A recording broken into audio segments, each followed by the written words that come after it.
پھر گرتی تھی اور پھر پکڑتا تھا۔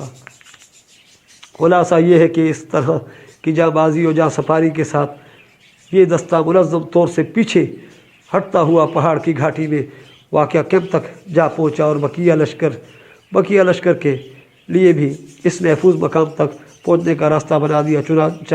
چنانچہ باقی ماندہ لشکر بھی اب آپ صلی اللہ علیہ وسلم کے پاس آ گیا، اور حضرت خالد کی فوجی عبقریت رسول اکرم صلی اللہ علیہ وسلم کی فوجی عبقریت کے سامنے ناکام ہو گئے۔ ابن اسحاق کا بیان ہے کہ جب رسول اکرم صلی اللہ علیہ وسلم کی گھاٹی میں تشریف لا چکے تو ابی بن خلف یہ کہتا ہوا آیا کہ وہ محمد کہاں ہے، یا تو میں رہوں گا یا وہ رہے گا۔ صحابہ نے کہا یا رسول اللہ، ہم میں سے کوئی اس پر حملہ کرے۔ رسول اکرم صلی اللہ علیہ وسلم نے فرمایا اسے آنے دو۔ جب قریب آیا تو رسول اکرم صلی اللہ علیہ وسلم نے حارث بن سما سے ایک چھوٹا سا نیزہ لیا اور لینے کے بعد جھٹکا دیا تو اس طرح لوگ ادھر ادھر اڑ گئے جیسے اونٹ اپنے بدن کو جھٹکا دیتا ہے تو مکھیاں اڑ جاتی ہیں۔ اس کے بعد آپ صلی اللہ علیہ وسلم کے سامنے آ پہنچے۔ اس کی خود اور زرہ کے درمیان حلق کے پاس تھوڑی سی جگہ کھلی دکھائی پڑی۔ آپ نے اسی پر ٹکا کر ایسا نیزہ مارا کہ وہ گھوڑے سے کئی بار لڑک گیا۔ جب قریش کے پاس گیا درا، حالانکہ گردن پر کوئی بڑی خراش نہ تھی، البتہ خون بند تھا، بہتا نہ تھا، تو کہنے لگا مجھے واللہ محمد صلی اللہ علیہ وسلم نے قتل کر دیا۔ لوگوں نے کہا خدا کی قسم تم نے دل چھوڑ دیا ہے، ورنہ تمہیں واللہ کوئی خاص چوٹ نہیں ہے۔ اس نے کہا وہ مکے میں مجھ سے کہہ چکا تھا میں تمہیں قتل کروں گا، اس لیے خدا کی قسم اگر وہ مجھ پر تھوک دیتا تو بھی میری جان چلی جاتی۔ بالآخر اللہ کا یہ دشمن مکہ واپس ہوتے ہوئے مقام صرف پہنچ کر مر گیا۔ ابو الاسود نے حضرت عروہ سے روایت کی ہے کہ یہ بیل کی طرح آواز نکالتا تھا اور کہتا تھا اس ذات کی قسم جس کے ہاتھ میں میری جان ہے، جو تکلیف مجھے ہے اگر وہ ذی المجاز کے سارے باشندوں کو ہوتی تو وہ سب کے سب مر جاتے۔ حتی نبی کریم صلی اللہ علیہ وسلم کو اٹھاتے ہیں پہاڑ کی طرف۔ نبی کریم صلی اللہ علیہ وسلم کی واپسی کے دوران ایک چٹان آ گئی۔ آپ نے اس پر چڑھنے کی کوشش کی مگر چڑھ نہ سکے، کیونکہ ایک تو آپ کا بدن بھاری ہو چکا تھا، دوسرے آپ صلی اللہ علیہ وسلم نے دوہری زیرہ پہن رکھی تھی، اور پھر آپ کو سخت چوٹیں بھی آئی تھی، لہٰذا حضرت طلحہ بن عبید اللہ نیچے بیٹھ گئے اور آپ کو کندھوں پر اٹھا کر کھڑے ہو گئے۔ اس طرح آپ چٹان پر پہنچ گئے۔ آپ نے فرمایا طلحہ نے جنت واجب کر لی۔ مشرکین کا آخری حملہ جب رسول اکرم صلی اللہ علیہ وسلم گھاٹی کے اندر اپنی قیادگاہ میں پہنچ گئے تو مشرکین نے مسلمانوں کو ذکر پہنچانے کی آخری کوشش کی۔ ابن اسحاق کا بیان ہے کہ اس اثناء میں رسول اکرم صلی اللہ علیہ وسلم گھاٹی کے اندر تشریف فرما تھے۔ ابو سفیان اور خالد بن ولید کی قیادت میں مشرکین کا ایک دستہ چڑھ آیا۔ رسول اکرم صلی اللہ علیہ وسلم نے دعا فرمائی کہ اللہ یہ ہم سے اوپر نہ جانے پائے۔ پھر حضرت عمر رضی اللہ تعالیٰ عنہ اور مہاجرین کی ایک جماعت نے لڑ کر انہیں پہاڑ سے نیچے اترنے پر مجبور کر دیا۔ مغازی اموی کا بیان ہے کہ مشرکین پہاڑ پر چڑھ آئے تو رسول اکرم صلی اللہ علیہ وسلم نے حضرت سعد رضی اللہ تعالیٰ سے فرمایا ان کے حوصلے پست کرو، یعنی انہیں پیچھے دھکیل دو۔ انہوں نے کہا میں تنہا ان کے حوصلے کیسے پست کروں؟ اس پر آپ صلی اللہ علیہ وسلم نے 3 بار یہی بات دہرائی۔ بالآخر حضرت سعد نے اپنے ترکش سے ایک تیر نکالا اور ایک شخص کو مارا تو وہی ڈھیر ہو گیا۔ حضرت سعد رضی اللہ عنہ کہتے ہیں کہ میں نے پھر وہی تیر لیا، اسے پہچانتا تھا اور اس سے دوسرے کو مارا تو اس کا بھی کام تمام ہو گیا۔ اس کے بعد پھر تیر لیا، اسے پہچانتا تھا اور اس سے ایک تیسرے کو مارا تو اس کی بھی جان جاتی رہی۔ اس کے بعد مشرکین نیچے اتر گئے۔ میں نے کہا یہ مبارک تیر ہے، پھر میں نے اسے اپنے ترکش میں رکھ لیا۔ یہ تیر زندگی بھر حضرت سعد کے پاس رہا اور ان کے بعد ان کی اولاد کے پاس رہا۔ یہ آخری حملہ تھا جو مشرکین نے نبی کریم صلی اللہ علیہ وسلم کے خلاف کیا تھا، چونکہ انہیں آپ صلی اللہ علیہ وسلم کے انجام کا صحیح علم نہ تھا، بلکہ آپ صلی اللہ علیہ وسلم کی شہادت کا تقریباً یقین تھا۔ اس لیے انہوں نے اپنے کیمپ کی طرف پلٹ کر مکہ واپسی کی تیاری شروع کر دی۔ کچھ مشرک مرد اور عورتیں مسلمان شہداء کے مسئلہ میں مشغول ہو گئی، یعنی شہیدوں کی شرمگاہیں اور کان ناک وغیرہ کاٹ لینے، پیٹ چیر دیے۔ ہند بنت عتبہ نے حضرت حمزہ رضی اللہ تعالیٰ کا کلیجہ چاک کر دیا اور منہ میں ڈال کر چبانا اور نگلنا چاہا، لیکن نگل نہ سکی تو تھوک دیا اور کٹے ہوئے کانوں اور ناک کو پازیب اور ہار بنایا۔ پھر اس آخری وقت میں 2 ایسے واقعات پیش آئے جن سے یہ اندازہ لگانا مشکل نہیں کہ جہاں بازوں اور سرفروش مسلمانوں اخیر تک جنگ لڑنے کے لیے کس قدر مستعد تھے اور اللہ کی راہ میں جان دینے کا کیسا ولولہ خیز جذبہ رکھتے تھے۔ نمبر 1 حضرت کعب بن مالک کا بیان ہے کہ میں ان مسلمانوں میں تھا جو گھاٹی سے باہر آئے تھے۔ میں نے دیکھا کہ مشرکین کے ہاتھوں مسلمان شہداء کا مسئلہ کیا جا رہا ہے تو رک گیا، پھر آگے بڑھا۔ کیا دیکھتا ہوں کہ ایک مشرک جو بھاری بھرکم ضلع میں ملبوس تھا شہیدوں کے درمیان سے گزر رہا ہے اور کہتا جا رہا ہے کہ کٹی ہوئی بکریوں کی طرح ڈھیر ہو گئے، اور ایک مسلمان اس کی راہ تک رہا ہے، وہ بھی زرہ پہنے ہوئے ہے۔ میں چند قدم اور بڑھ کر اس کے پیچھے ہو لیا، پھر کھڑے ہو کر آنکھوں میں مسلم اور کافر کو تولنے لگا۔ محسوس ہوا کہ کافر اپنی ڈیل ڈول اور ساز و سامان دونوں لحاظ سے بہتر ہے۔ اب میں دونوں کا انتظار کرنے لگا۔ بالآخر دونوں میں ٹکر ہو گئی اور مسلمان نے کافر کو ایسی تلوار ماری کہ وہ پاؤں تک کاٹتی چلی گئی۔ مشرک 2 ٹکڑے ہو کر گرا۔ پھر مسلمان نے اپنا چہرہ کھولا اور کہا، او کعب رضی اللہ تعالیٰ کیسی رہی؟ میں ابو دجانہ ہوں۔ نمبر 2 خاتمہ جنگ پر کچھ مومن عورتیں میدان جہاد میں پہنچی، چنانچہ حضرت انس رضی اللہ تعالیٰ کا بیان ہے کہ میں نے حضرت عائشہ بنت ابی بکر اور ام سلیم کو دیکھا کہ پنڈلی کی پازیب تک کپڑے چڑھائے پیٹھ پر پانی کے مشکیزیں لا رہی تھی اور زخمیوں کے منہ میں ڈھیل رہی تھی۔ حضرت عمر رضی اللہ تعالیٰ کا بیان ہے کہ احد کے روز حضرت ام سلیت رضی اللہ تعالیٰ عنہ ہمارے لیے مشکیزیں بھر بھر کر لا رہی تھی۔ انہی عورتوں میں حضرت ام ایمن بھی تھی۔ انہوں نے جب شکست خوردہ مسلمانوں کو دیکھا کہ مدینے میں گھسنا چاہتے ہیں تو ان کے چہروں پر مٹی پھینکنے لگی اور کہنے لگی، یہ سود کاٹنے کا تکلا لو اور ہمیں تلوار دو۔ اس کے بعد تیزی سے میدان جنگ پہنچی اور زخمیوں کو پانی پلانے لگی۔ ان پر حبان بن ارقا نے تیر چلایا، وہ گر پڑی اور پردہ کھل گیا۔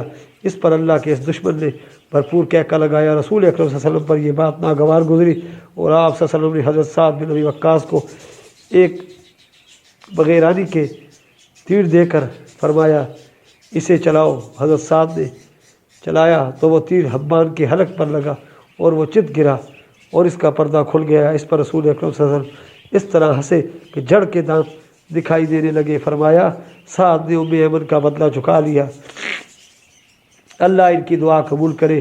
جب رسول اکرم صلی اللہ علیہ وسلم نے گھاٹی کے اندر اپنی قیام گاہ میں ذرا قرار پا لیا تو حضرت علی بن ابی طالب رضی اللہ تعالیٰ عنہ نہر اس سے اپنی ڈھال میں پانی بھر لائے۔ کہا جاتا ہے نہر اس پتھر میں بنا ہوا وہ گڑھا ہوتا ہے جس میں زیادہ سا پانی آ سکتا ہے، اور کہا جاتا ہے کہ یہ احد میں ایک چشمے کا نام تھا۔ بہرحال حضرت علی رضی اللہ عنہ نے وہ پانی نبی کریم صلی اللہ علیہ وسلم کی خدمت میں پینے کے لیے پیش کیا۔ آپ نے قدر ناگوار بو محسوس کی، اس لیے اسے پیا تو نہیں، البتہ اس سے چہرے کا خون دھو لیا اور سر پر بھی ڈال لیا۔ اس حالت میں آپ صلی اللہ علیہ وسلم فرما رہے تھے، اس شخص پر اللہ کا سخت غضب ہو جس نے اس کے نبی کے چہرے کو خون آلود کیا۔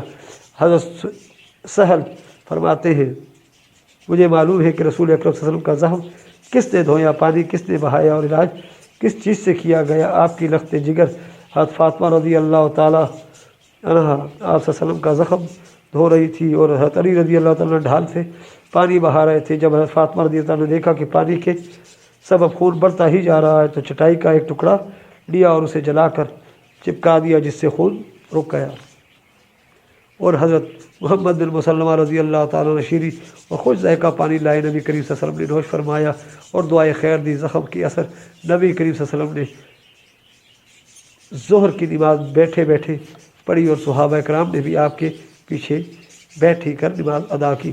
مشرکین نے واپسی کی تیاری مکمل کر لی تو ابو سفیان جبل احد پر نمودار ہوا اور بآواز بلند بولا، کیا تم میں محمد صلی اللہ علیہ وسلم ہے؟ لوگوں نے کوئی جواب نہ دیا۔ اس نے پھر کہا، کیا تم میں ابو قحافہ کے بیٹے ابو بکر ہیں؟ لوگوں نے کوئی جواب نہ دیا۔ اس نے پھر سوال کیا، کیا تم میں عمر بن خطاب ہے؟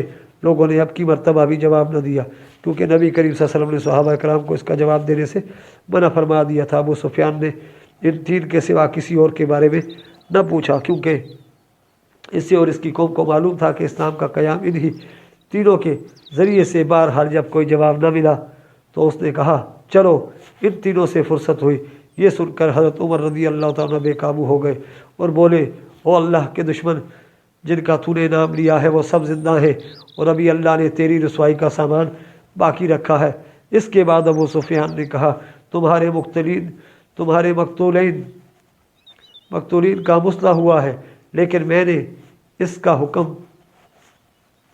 دیا تھا اور نہ اس کا برا ہی بنایا ہے۔ پھر نعرہ لگایا حب بلند ہو۔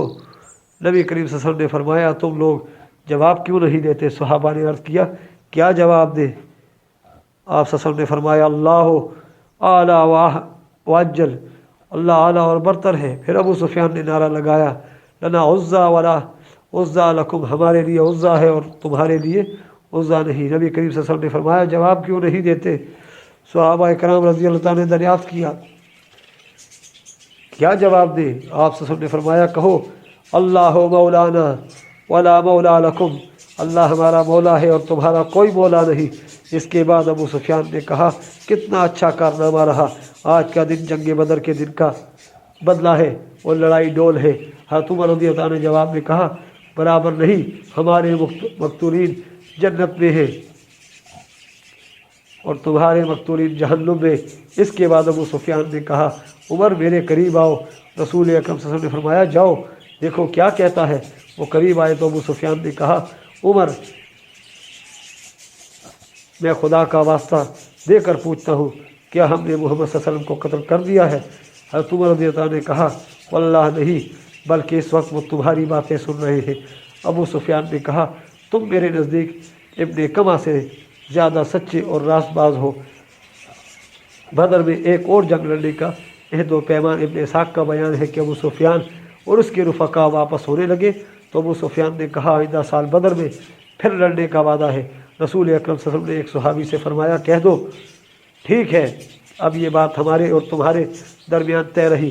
اس کے بعد رسول اکرم صلی اللہ علیہ وسلم نے حضرت علی بن ابی طالب رضی اللہ تعالیٰ عنہ کو روانہ کیا اور فرمایا قوم مشرکین کے پیچھے پیچھے جاؤ اور دیکھو وہ کیا کر رہے ہیں اور ان کا کیا ارادہ ہے۔ اگر انہوں نے گھوڑے پہلو میں رکھے ہوں اور اونٹوں پر سوار ہو تو ان کا ارادہ مکہ کا ہے، اور اگر گھوڑے پر سوار ہو اور اونٹ ہانک کر لے جائے تو مدینے کا ارادہ ہے۔ پھر فرمایا اس ذات کی قسم جس کے ہاتھ میں میری جان ہے، اگر انہوں نے مدینے کا ارادہ کیا تو میں مدینے جا کر ان سے دو دو ہاتھ کروں گا۔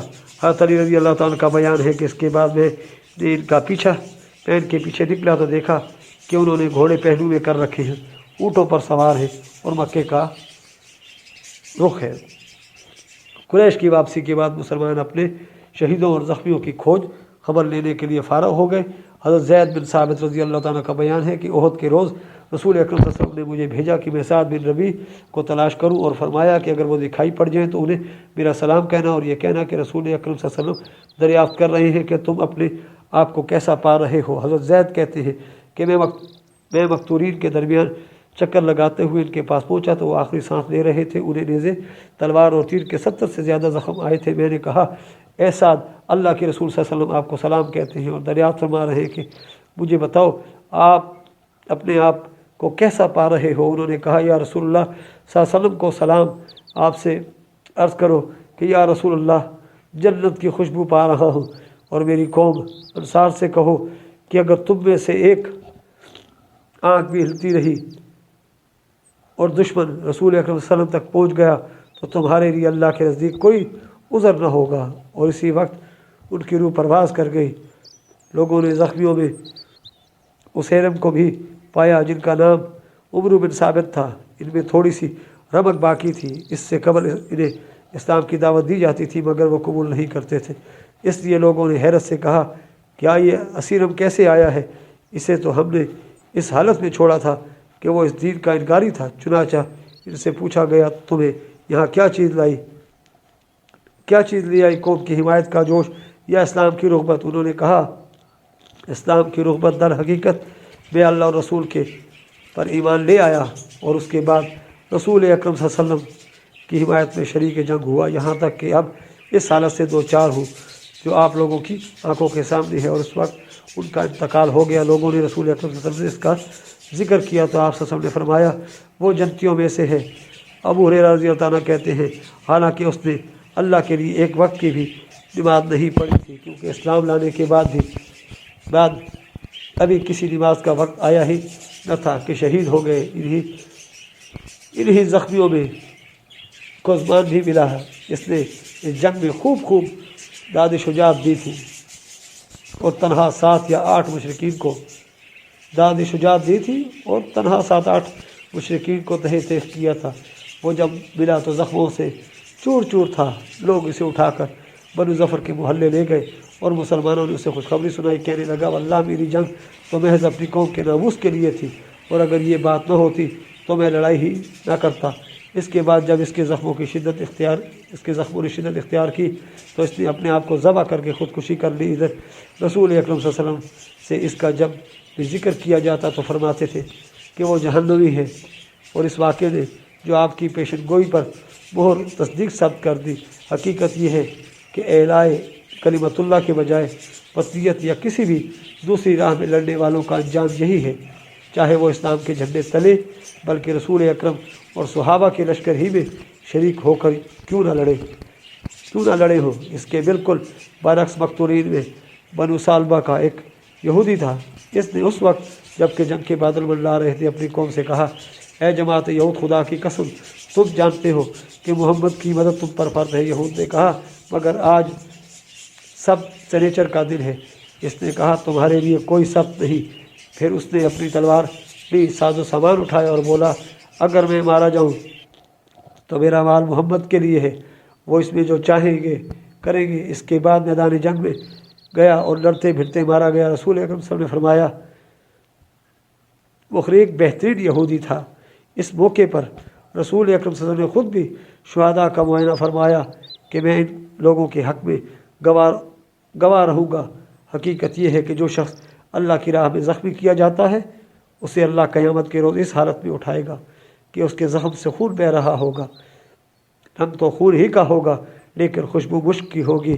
کچھ صحابہ نے اپنے شہداء کو مدینہ منتقل کر لیا تھا۔ آپ نے انہیں حکم دیا کہ اپنے شہیدوں کو واپس لا کر ان کی شہادت گاہوں میں دفن کریں۔ نیز شہداء کے ہتھیار اور پوستین کے لباس اتار لیے جائیں، پھر انہیں غسل دیے بغیر جس حالت میں ہو اسی حالت میں دفن کر دیا جائے۔ آپ دو تین شہیدوں کو ایک ہی قبر میں دفن فرما رہے تھے اور دو آدمیوں کو ایک ہی کپڑے میں اکٹھا لپیٹ دیتے تھے اور دریافت فرماتے تھے کہ ان میں سے کسی کو قرآن زیادہ یاد ہے۔ لوگ جس کی طرف اشارہ کرتے اسے لحد میں آگے کرتے اور فرماتے کہ میں قیامت کے روز ان لوگوں کے بارے میں گواہی دوں گا۔ عبداللہ بن عمرو بن حرام اور عمر بن جموح ایک ہی قبر میں دفن کیے گئے کیونکہ ان دونوں میں دوستی تھی۔ وآخر دعوانا الحمدللہ رب العالمین۔ اس کے ساتھ ہی آج کی ایپیسوڈ اختتام پذیر ملتی ہے۔ انشاءاللہ اگلی ایپیسوڈ میں آپ ہمارے چینل کو سبسکرائب کیجئے، ویڈیو کو لائک کیجئے، کمنٹس میں اپنی قیمتی آراء سے آگاہ کریں۔ اللہ حافظ۔